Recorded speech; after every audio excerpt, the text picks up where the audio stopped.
बच्चों, ये आपकी कक्षा 7 की वर्कशीट संख्या 8 है।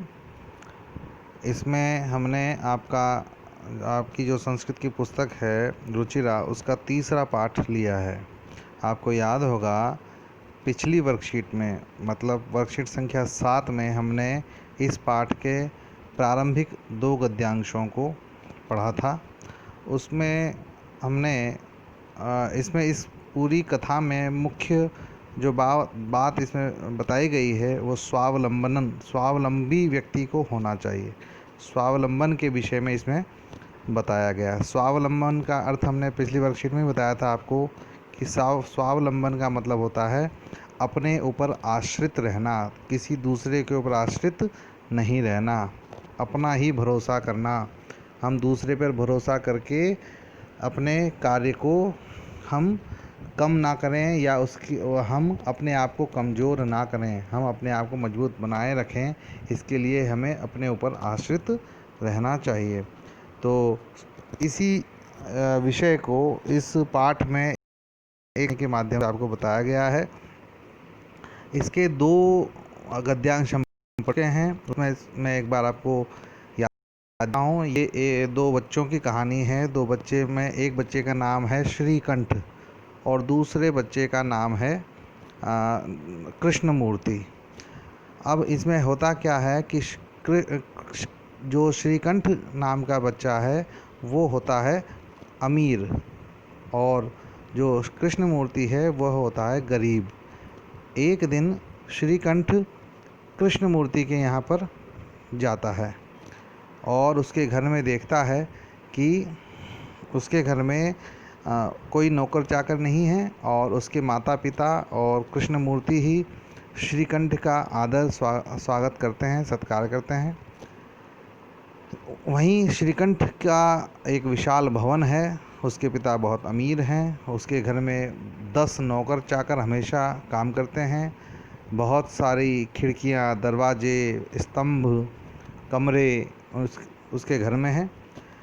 तो श्रीकंठ को जहाँ अपने सेवकों से कार्य लेने की आदत है, जब वह कृष्णमूर्ति के घर जाता है और वहाँ पर उसके कृष्णमूर्ति और उसके माता पिता को अपना आदर सम्मान करते हुए देखता है, तो वो कहता है कि मित्र, मुझे आपके घर पर आकर प्रसन्नता हुई, लेकिन मेरा दुख यही है कि आपके घर में काम कर आप ही लोगों को करना पड़ता है, आपके घर में कोई भी सेवक नहीं है।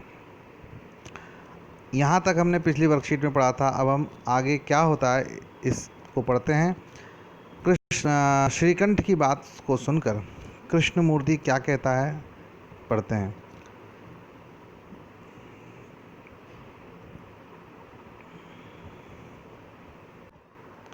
यहाँ देखिए कि तदा कृष्णमूर्ति ही अवदत्, तब कृष्णमूर्ति ने बोला, कृष्णमूर्ति ने जवाब दिया। जब श्रीकंठ ने कहा कि तुम्हारे यहाँ कोई नौकर नहीं है, यही मेरा दुख है, तो कृष्णमूर्ति ने जवाब दिया कि मित्र, कि है मित्र, ममापि, ममापि का मतलब होता है मेरे भी। यहाँ पर ममापि में मम प्लस अपि, ये 2 शब्द हैं। मम का मतलब होता है मेरे और अपि का मतलब होता है भी। तो मित्र मेरे भी अष्टौ, अष्टौ का मतलब होता है 8, कर्म कराहा यानी काम करने वाले संति हैं। मेरे पास भी 8 काम करने वाले हैं। अब 8 काम करने वाले क्या हैं, तो आगे बताता है, ते च, वे हैं। वे क्या हैं, उनमें 8 उसके पास काम करने वाले हैं। तो 8 में से ये 8 कौन हैं, क्या हैं, ये आगे आपको बताया जा रहा है कि द्वौ यानी कि 2 और पादव यानी पैर। कृष्णमूर्ति कह रहा है कि मेरे पास 8 लोग हैं जो मेरे हमेशा काम करते हैं। उनमें से 2 तो हैं मेरे दोनों पाँव, और द्वौ यानी 2, हस्तौ का मतलब होता है हाथ, 2 हाथ, यानी मेरे पास 2 पाँव हैं और 2 हाथ हैं, ऐसे 4 हो गए। और कहता है कि द्वे नेत्रे, दो नेत्र हैं, दो आँखें हैं। द्वे श्रोत्रे, दो श्रोत्र हैं अर्थात कान हैं। तो इस प्रकार से कृष्णमूर्ति कहता है कि मेरे पास भी 8 कर्मकर हैं, मेरे पास भी 8 काम करने वाले लोग हैं। वे कौन हैं? तो 2 मेरे पाँव हैं, 2 मेरे हाथ हैं, 2 मेरे नेत्र हैं और 2 मेरे कान हैं। इति, ऐसा 8 कर्म कर यानी काम करने वाले उसने इस तरह से बता दिए। और इन 8 काम करने वालों की विशेषता क्या है, इसमें आगे बता रहा है कृष्णमूर्ति कि एते यानी ये सब प्रतिक्षण हर पल मम सहायकाः, ये सभी हर पल मेरे सहायक होते हैं। किंतु लेकिन तव भृत्याः, तव यानी तुम्हारे, भृत्याः यानी कि नौकर, तुम्हारे जो नौकर हैं, तुम्हारे जो सेवक हैं, सदैव सर्वत्र च, सदैव यानी हमेशा, सर्वत्र का मतलब हर जगह, च का मतलब होता है और, यानी कि कहा कि किंतु तुम्हारे नौकर हमेशा और सभी जगह उपस्थित भवितुम हो सकने में नहीं शक्नुवन्ति, सकते हैं। अर्थात कृष्णमूर्ति कह रहा है कि मेरे जो 8 काम करने वाले ये जो पाँव, हाथ, कान और जो मेरे नेत्र हैं, ये हमेशा हर पल मेरे साथ रहते हैं और हमेशा मेरी सहायता करते हैं। लेकिन तुम्हारे जो 10 नौकर हैं वो हर पल हर जगह तुम्हारे साथ उपस्थित नहीं रह सकते हैं, ये ध्यान रखो। अगर तुम स्कूल में पढ़ने जाते हो तो वहाँ पर तुम्हारे नौकर साथ में नहीं रहेंगे। कहीं तुम बाहर जाते हो तो भी हमेशा वो तुम्हारे साथ नहीं रहेंगे। तो तुम्हारे नौकर हमेशा हर जगह तुम्हारे साथ नहीं रह सकते, लेकिन मेरे ये जो काम करने वाले हाथ, पैर, कान और आँखें हैं, ये हमेशा मेरे साथ रहती है। और क्या कहा कृष्णमूर्ति ने कि त्वम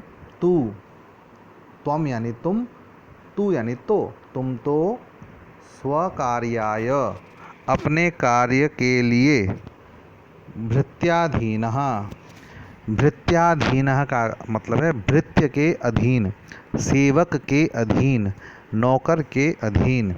यानी तुम तो अपने कार्य के लिए अपने नौकर के अधीन हो। तुम्हारे घर में अगर नौकर झाड़ू पोछा लगाएगा तो लगेगा, जब तक वो नहीं लगाएगा तो तुम बैठे रहोगे, साफ़ सफाई नहीं हो पाएगी। यानी तुम अपने काम के लिए अपने भृत्य के, अपने सेवक के अधीन हो। यदा ते अनुपस्थिताः, जब वे सब अनुपस्थित रहेंगे, अनुपस्थित हो जाएंगे, कभी अपने गांव चले जाएंगे या छुट्टी पर चले जाएंगे, तदा त्वम कष्टम अनुभवसि, तदा यानी तब, त्वम यानी तुम, कष्ट यानी कष्ट, अनुभवसि अनुभव करते हो। यानी कहने का मतलब है कि जब तुम्हारे जो सेवक हैं अब कभी वो छुट्टी पर होते हैं, अनुपस्थित होते हैं, अपने गांव को चले जाते हैं, तो तुमको बड़ा कष्ट का अनुभव होता है। स्वावलंबने, लेकिन जब स्वावलंबन में, अपने ऊपर आश्रित रहने में, तू तो सर्वदा सुखमेव, हमेशा सुख ही मिलता है। न कदापि कष्टम भवति, न यानी नहीं, कदापि यानी कभी भी, कष्टम यानी कष्ट, भवति यानी होता है, यानी कभी भी कष्ट नहीं होता है। यदि आप स्वावलंबी हैं तो स्वावलंबन में कभी भी कष्ट नहीं होता है। हमें काम करने की आदत होती है तो हमें कभी भी कष्ट नहीं होता है। इस गद्यांश में आपको कृष्णमूर्ति ने श्रीकंठ को क्या उत्तर दिया और कितना सुंदर उत्तर दिया, ये बताया कि मेरे 2 हाथ, पैर, कान और आँख ही मेरे सेवक मान लीजिए, मेरे नौकर मान लीजिए, मेरे कर्मचारी मान लीजिए, ये मेरा हमेशा साथ देते हैं, हर पल साथ देते हैं और मैं इनकी सहायता से हमेशा काम करता हूँ। तो मेरे घर में अगर कोई तुम्हारे जैसे नौकर नहीं भी हों तो मुझे काम करने में कोई कठिनाई महसूस नहीं होती है। इसके बाद आपको इस गद्यांश के शब्दार्थ दिए गए हैं। फिर सरलार्थ अगर आपको अभी भी समझ में नहीं आया तो सरल अर्थ भी यहाँ पर दिया गया है। और इसके बाद आपको अगला गद्यांश दिया कि श्रीकंठ ने, जब कृष्णमूर्ति ने श्रीकंठ इतना अंदर उत्तर दिया तो श्रीकंठ ने फिर क्या उत्तर दिया, ये आपको इस गद्यांश में बता रहा है। देखिए, श्रीकंठ अवदत्। अब श्रीकंठ ने बोला, मित्र, हे मित्र, तव वचनानि श्रुत्वा मम मनसि महती प्रसन्नता जाता। मतलब कि हे मित्र, तव यानी तुम्हारे, वचनानि यानी वचनों को, श्रुत्वा सुन करके, मम मेरे, मनसि मन में, महती प्रसन्नता जाता बहुत ज़्यादा, महती यानी बहुत अधिक, प्रसन्नता जाता यानी उत्पन्न हुई है। तुमने जो उत्तर दिया है इससे मेरे मन में बहुत अधिक प्रसन्नता उत्पन्न हो गई है, मैं बहुत प्रसन्न हो गया हूँ। अधुना अब अहमपि मैं भी, अहम अपि मैं भी, स्वकार्याणि अपने कार्यों को, स्वयमेव स्वयं ही अपने आप ही, कर्तुम करने की, इच्छामि इच्छा रखता हूँ। यानी तुमने जो बातें बताई है इससे मेरे मन में अब आ रहा है कि मैं भी अपने सभी कार्यों को खुद ही करूं, तो ये मेरे मन में इच्छा हो रही है। भवतु अच्छा, भवतु का मतलब अच्छा, साढ़े द्वादशवादनमिदम, यानी कि सार्ध का मतलब होता है साढ़े, द्वादश का मतलब होता है 12, वादन का मतलब होता है बजे, 12:30 बज गए हैं। इदम का मतलब होगा यह जो समय हो रहा है वो 12:30 बज रहे हैं, यानी अभी 12:30 बज गए हैं। मैं 9 बजे से आपके घर आया हुआ हूँ और 12:30 बज गए हैं। सांप्रतम गृहम चलामी, सांप्रतम का मतलब होता है अब, अभी, वर्तमान में, गृहम चलामी घर को चलता हूँ। ये श्रीकंठ ने कृष्णमूर्ति से सीखा और प्रसन्न होकर के उसे ये वादा किया कि वह अपने कार्यों को खुद करेगा। तो बच्चों, इसमें तो आपको श्रीकंठ ने के माध्यम से उदाहरण दिया गया कि उसके घर में नौकर चाकर थे, पर हम सभी को इस बात को सीखना चाहिए कि हमारे घर में हमारे छोटे छोटे कार्य हमारी मम्मी, हमारी बहनें, हमारे पापा करते हैं, तो हमको अपने घर अपने छोटे छोटे काम खुद से कर लेने चाहिए। हम खाना मांगते हैं मम्मी से, पानी मांगते हैं, बैठे बैठे हम अब जो है मम्मी पापा और दीदी को, भाइयों को कहते हैं कि हमारा काम कर दो। तो ऐसा ना करके आप जो आपके छोटे छोटे काम हैं उनको खुद करें और मम्मी पापा को घर के कामों में सहयोग भी करें। ये जो मुख्य बात है वह यह पाठ सिखाता है। इसी को हम स्वावलंबन कहते हैं, यानी अपने ऊपर आश्रय रखना चाहिए, हमें अपने ऊपर ही विश्वास रखना चाहिए, किसी के भरोसे नहीं रहना चाहिए। आइए अब हम थोड़े से अभ्यास प्रश्नों को भी इसमें समझते हैं। बड़े सरल सरल प्रश्न हैं आपके लिए। देखिए, पहला प्रश्न है, प्रदत्त विकल्पेभ्यः उचितं संख्या पदम चित्वा रिक्त स्थानानि पूरयत। यानी कि जो विकल्प दिए गए हैं आपको उनमें से जो उचित संख्या है कि जो रिक्त स्थान है उसमें उचित संख्या क्या आएगी वो चुन करके आपको भरनी है। तो देखिए, क वाला हम पढ़ते हैं, एकस्मिन् मासे, एक महीने में, दिनानि सन्ति, दिन होते हैं। एक महीने में कितने दिन होते हैं? तो आपको पता है कि एक महीने में कितने दिन होते हैं, तो उसको हम क्या कहें, त्रिंशत कहेंगे या त्रिंशाह करेंगे या पंचाशत कहेंगे। आपने इससे 1-2 वर्कशीट पहले आपने संख्याओं को भी पढ़ा था। तो एक महीने में कितने दिन होते हैं और उसको क्या कहते हैं संस्कृत में, ये आपको उस वर्कशीट को फिर से देखेंगे तो आपको पता चल जाएगा कि एक महीने में कितने दिन होते हैं, उसको हम क्या कहते हैं। आगे ख वाला पढ़ते हैं, एकस्मिन् सप्ताहे, एक सप्ताह में, एकस्मिन् यानी एक, सप्ताह एक में, सप्ताह है यानी सप्ताह में, एक सप्ताह में, दिनानि भवन्ति, दिन होते हैं। एक सप्ताह में कितने दिन होते हैं? इन तीनों में सप्त यानी क्या होता है, अष्ट यानी क्या होता है, नव यानी क्या होता है, वही आप संख्याओं वाली वर्कशीट पढ़ेंगे, आपको पता जाएगा और आप उत्तर दे देंगे कि एक सप्ताह में कितने दिन होते हैं। इसके बाद भारत में ऋतवा भवन्ति, ऋतवा यानी ऋतुएं, भवन्ति यानी होते हैं या होती हैं। भारत में कितनी ऋतुएं होती हैं, इसका उत्तर देना है आपको। भारत में कितनी ऋतुएं होती है? 6 होती हैं, 10 होती हैं, एकादश होती हैं। यानी कि 6 ऋतुएं होती हैं, 10 ऋतुएं होती हैं या 11 ऋतुएं होती हैं भारत में। ये उसका आपको उत्तर देना है। इसके बाद अगला प्रश्न है बच्चों, विलोम पदानि चिनुता, विलोम पदों को चुनिए। विलोम पदों में यहाँ सबसे पहले आपको सुखम पद दिया गया है। सुखम का विलोम क्या होगा, ये आपको इन तीनों में से चुन करके बताना है। दुखम होगा, निर्धना होगा या रुग्णा होगा। इसके बाद संतुष्टः, संतुष्ट होने का विलोम क्या होगा? तो मैं आपकी पढ़ाई से संतुष्ट हूँ, और इसका विलोम क्या होगा? क्या मैं आपकी पढ़ाई से पीड़ित हूँ या असंतुष्ट हूँ या अनुपस्थित हूँ? इन तीनों में से क्या आएगा, ये आपको बताना है। इसके बाद आतिथ्यम, आतिथ्यम का विपरीत क्या होगा?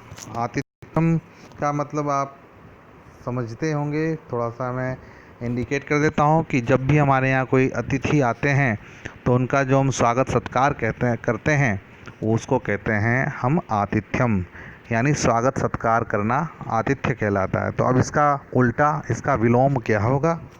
आदरः यानी आदर करना होगा, अनादरः यानी अनादर करना होगा, या समृद्ध होना होगा। तो ये आपको इसमें से चुन करके लिखना है। यही आपके अभ्यास प्रश्न इसमें दिए गए हैं। तो बच्चों, अब बड़ी सरल भाषा में इतनी सुंदर वर्कशीट आपके सामने प्रस्तुत है। बहुत अच्छा विषय इसमें बताया गया है, बहुत कुछ हमको इसमें सीखने को मिलेगा। पढ़िए, समझिए और खुद से अभ्यास प्रश्नों को करें। धन्यवाद बच्चों।